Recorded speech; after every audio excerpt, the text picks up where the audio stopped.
नमस्कार मित्रों।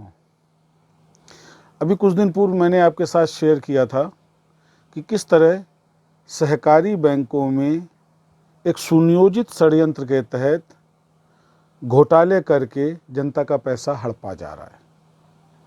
मेरे उस वीडियो के बाद बहुत लोगों ने मुझसे फ़ोन पे बात करी, चर्चाएं की और जानना चाहा। तो मित्रों, मैं थोड़ा सा स्पष्ट करूं कि सहकारी बैंक का पहले तो ये समझ लीजिए फॉर्मेशन क्या होता है। ये एक सहकारी संस्था होती है जिसको सहकारिता विभाग पंजीकृत करता है और फिर इसको बैंकिंग व्यवसाय के लिए licence reserve bank of India देता है।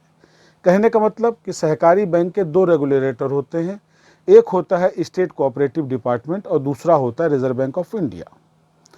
मित्रों, दो नियामकों के होने के बावजूद सहकारी बैंक में उस तबके का पैसा डूबता है जो बड़ी मेहनत मशक्क़त से पैसा कमाता है और मात्र आधा से 1% ज़्यादा ब्याज के लालच में इन सो कॉल्ड प्राइवेट, जिसको हम कोऑपरेटिव नाम देते हैं, बैंकों के फ्रॉड में फंसता है और अंततः उसका पैसा डूब जाता है। सवाल यहाँ पैसा डूबने का नहीं है, सवाल ये है कि जब बैंक कोई बंद की जाती है सहकारी बैंक, तो उसमें एक आपके क्या कहते हैं लिक्विडेटर नियुक्त होता है। और आपको जान के ताज्जुब होगा कि उत्तर प्रदेश सहकारिता विभाग में सबसे पहले कानपुर में एक प्रकरण आया था और वो था स्वदेशी अर्बन कोऑपरेटिव बैंक का।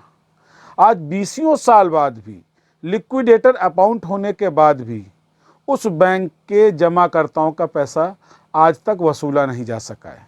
कारण जानते हैं कि ये कोऑपरेटिव बैंक के अधिकारी, ये कोऑपरेटिव डिपार्टमेंट के अधिकारी इन कोऑपरेटिव बैंकों में जब लिक्विडेटर बनकर नियुक्त होते हैं तो ये मैनेजमेंट से साठगांठ करके बजाय जनता का पैसा वसूलने के ये अपना पेट भरने में लगते हैं। और दुर्भाग्य देखिए कि हिंदुस्तान की जनता को उसके पैसों की गारंटी देने वाला भारतीय रिजर्व बैंक, जिसका ब्रांड ही इस बात का पर्याय है कि यहाँ कुछ गलत नहीं होगा, वो केवल एक काम करता है। जब बैंक को घाटे में जाते देखता है तो सबसे पहले वो डायरेक्शन के नाम पर जमाकर्ताओं के पैसे निकालने पर रोक लगाता है, उसके अंशदाताओं के डिविडेंड के भुगतान पर रोक लगाता है, मैनेजमेंट पे कार्रवाई नहीं करता। क्यों? क्योंकि मैनेजमेंट से उसके अर्बन बैंकिंग डिपार्टमेंट के स्थानीय अधिकारी भी ओबलाइज होते हैं। इसमें मरता केवल एक आम आदमी है। यह व्यवस्था कुछ इस तरीके से संरचित की जाती है कि जिसमें इसका शिकार केवल और केवल निम्न और निम्न मध्यम वर्ग का व्यक्ति ही हो। इसीलिए न तो सरकार को चिंता होती है, न राजनीतिक पार्टियों को चिंता होती है, बल्कि राजनीतिक पार्टियों के लिए सहकारिता आंदोलन एक कमाई का जरिया है। और उसका कारण क्या है? ना तो इन बैंक प्रबंधकों पर कार्रवाई होती है, ना ही प्रतिवर्ष वित्तीय निरीक्षण करने वाले भारतीय रिजर्व बैंक के अधिकारियों पर कोई कार्रवाई होती है, और ना ही लिक्विडेटर बनकर बैठने वाले 20 साल तक जनता के पैसे की वसूली न करने वाले सहकारी अधिकारी के विरुद्ध।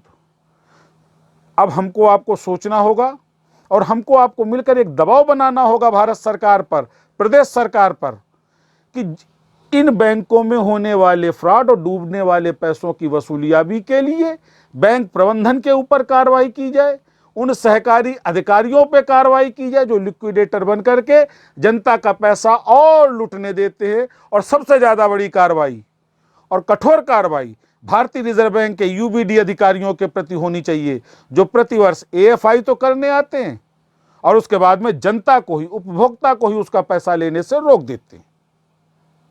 ये एक सुनियोजित षड्यंत्र के तहत की जाने वाली लूट है, जिसमें टोटल भागीदारी और टोटल संरक्षण भारतीय रिजर्व बैंक के यूबीडी अधिकारियों, सहकारिता विभाग के अधिकारियों का होता है, जिनकी सह पर स्थानीय बैंक का प्रबंध तंत्र जनता के पैसे लूट लेता है।